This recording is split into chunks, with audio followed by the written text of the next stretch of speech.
Hey guys, ToxixicaFree here with another storytime video. Are you ready to be creeped out?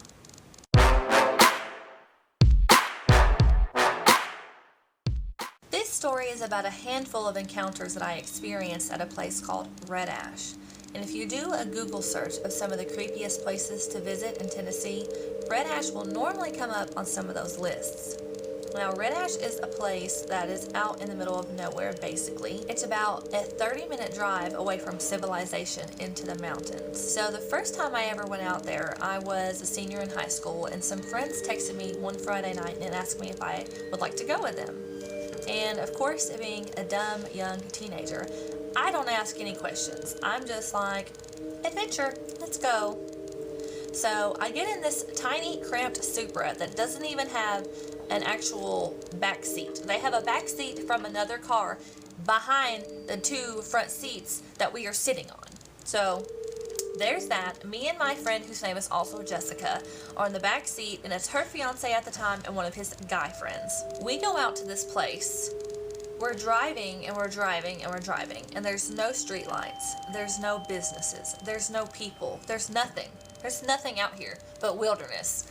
And there's no cell reception, so I start to get a little bit creeped out. What if something happens to this old ass junky Supra? We're gonna be out here in the middle of nowhere with two guys. We could get killed. We could get chopped up into 1,000 pieces, which of course didn't happen, and I knew, all three people that I was with, but still, people are psycho. You can't trust anybody. So we're driving deeper and deeper into the mountains, and they start telling me stories about goat people, the Slender Man, the witch that haunts the graveyard, people with no social security numbers, and axes for hands. It's like something straight out of a horror story, these stories that they're telling me. So we come to some railroad tracks, and he pulls the Supra on top of the railroad tracks, turns the car off, turns the lights off, and puts it in neutral. And they're like, we have to be very quiet and very still. The spirits are going to come, and they're going to push the car. So I'm panicking. Not because I think ghosts are going to come and push the car. In the middle of the night with no cell reception on supposedly abandoned railroad tracks that look pretty active to me. And the car's off, and it's in neutral. And I'm in the back seat of a Supra that you have to get out of one door. So if a train starts coming and the car stalls and the person in the seat in front of me doesn't get their ass out of the car, I'm going to be stuck in the car and I'm going to get hit by a train and get smashed into 1,000 little pieces. Needless to say, that didn't happen. In about 10 minutes of me like, this is fucked up, let's stop doing this isn't funny, this isn't a game, we eventually got off the railroad tracks. So we come to another set of railroad tracks that crosses a little rinky-dink bridge that looks like if you drive across it, it's going to fall into the river below. And we cross this bridge safely, thank God, and start climbing a mountain. And it is a steep drive up this mountain, which takes you to a graveyard. So we pull up to the graveyard, turn the car off, turn the lights off, get out, and we start going down into the graveyard. And we've got our phones with flashlights on them, and we're going deeper and deeper, and we're hearing crickets and animals hooping and hollering. And at a certain point in the graveyard, our flashlights stop working. And you don't need to have cell service for these apps to function. So no one's battery is dead. The phones are fully functional other than not being able to make or place calls and texts. But the flashlight will not come on. He closed the app, everything, loaded it back up, won't start. And it was creepy. So we're like, it's okay. It's kind of light out. The moon's kind of out behind the clouds. We'll keep going. And we're going deeper and deeper into this graveyard. And it is so dark and so cold and so creepy. There's so much supernatural energy going on, or it's my mind just playing a trick on me, but I am not feeling it. So we go back up to the car, and then they're like, let's go take some videos, let's go take some pictures. I'm like, I don't know, but we do it anyways. So we start crawling back to a different side of the graveyard, and they're like, if we keep going this way, we're supposed to find the witch's grave, and she's gonna haunt us. That's nice. Let's go to where a ghost is so it can haunt us and follow us to our homes. Well, we're using the flashlights again, and of course, as we approach the darkest, thickest part of the graveyard, they stop working for a second time. And I'm like, hell no, I'm not doing this. Bye. And me and Jessica start running. We are not having any of this. And then the guys start running after us. And I'm like, we gotta go. Go, go, go. We heard a noise. And we're like, ah! And we're freaking out. And we're running as fast as we can. Hot damn. Not having any of that. So after we left that part of the graveyard, we went down to a broken down, abandoned church. And there was some creepy stuff going on in this church. So the walls had all been broken down. There was no roof or anything. It was just kind of like a flat surface where the building used to be with rubble everywhere. And there was like pictures of Jesus and Mary Magdalene like on the ground where they had just been left there. And some of them had like scratches through them, and there was like candles and all kinds of weird stuff. People had spray painted 666 and suck a dick on the wall, you know, real classy stuff. So we are walking all around this rubble, and someone's like, hey, there's a set of stairs over here. Where does the set of stairs go? Down into the basement of the church. The abandoned church in the middle of the woods in the dark with no cell reception. Let's go in it. We go into the basement, and it's dark, and it's creepy. I honestly feel like I'm starting to see shit and hear shit.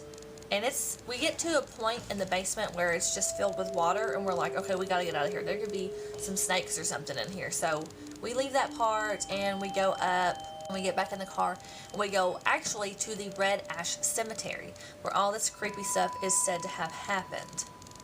So we get out of the car, and we start taking pictures, and just casually walking through the cemetery, deeper and deeper and deeper. And nothing really creepy happens. It's just kind of like a creepy feeling on the back of your neck. Like, this is kind of weird. I kind of don't want to be here. I kind of want to leave. So we get back in the car, and we're just chilling out in the middle of the night, looking at all the pictures that we've taken. And in a couple pictures, it looks like there's a figure in them. A very clear, definite figure. That could be a person, or what used to be a person. And all the pictures that we took after we saw those figures, there's tons of orbs. And I know some people say that it's just dust, or it's just this, or it's just that. We were out in the middle of the woods in the middle of the night. There's not dust flying around in these pictures, you know? It's just some creepy stuff. You can believe what you want to believe. Another time I went out to RedAsh with someone that I was dating at the time, just me and him, and he had never been out there. So of course, while we're driving, I'm telling him all the same stories that everyone else has told us, and I stop on the railroad tracks, and he is starting to panic. We haven't even crossed the bridge to go up to the first graveyard, and he's like, something's wrong. We can't. We gotta leave. Something is telling me that we need to leave now, or we're gonna die. And he is like about to cry. Like, he is shaking. He's like, Jessica, please turn this car around. Please, I'm begging you. I don't want to go. I don't want to do this anymore. I feel like the mountains are coming for me. They're closing in on me. We're gonna die. And I'm like, okay, fair enough. So I turn around and we start leaving, and he is still having a panic attack. And he is now at this point crying. He's like, drive faster, faster. We've got to go. It's coming for us. And I'm like, oh my God, I'm going. I'm going as fast as I can on this gravel dirt back road without dying.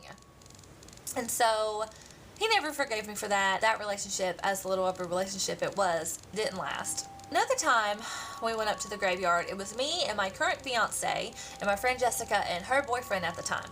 And the two boys had never been up there before. And me and Jessica are like, we're gonna pull a fast one on them. So we crawl up the mountain to the first graveyard that I've talked about. And we get out and we start going down in the graveyard. And me and Jessica are kind of hanging to the back just talking. And they're kind of to the front of us going first. Me and Jessica quietly slink away, get in the Jeep, and leave them. We like burn out, throw gravel, and get out of there. And I only go down to like the bridge and then turn back around and come back up.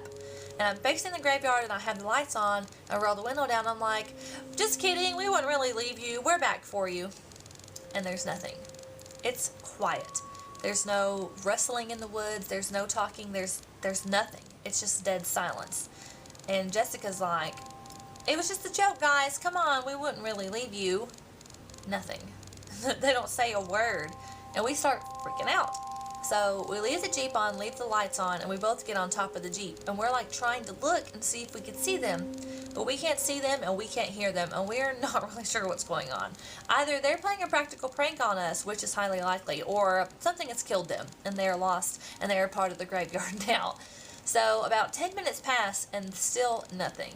No Chris, no Jessica's boyfriend, no noise, no laughter, nothing in sight. So we're sitting back to back on top of the Jeep with my light shining toward the graveyard, her facing away from us in case some animal or something comes to get us in the woods. And still no boys. So at this point, I'm crying because I think something has seriously happened to them. They've either fallen down in a mine shaft and are knocked out and or dead, something got them, or they're playing a practical prank on us. And thankfully, a couple minutes later, here come two scraggly boys dragging themselves up out of the woods. And they're like, haha, wasn't that funny? Haha, wasn't that funny? So, that was something I will never do again. And then the last and final time that I ever went out to RedAsh was probably the creepiest time.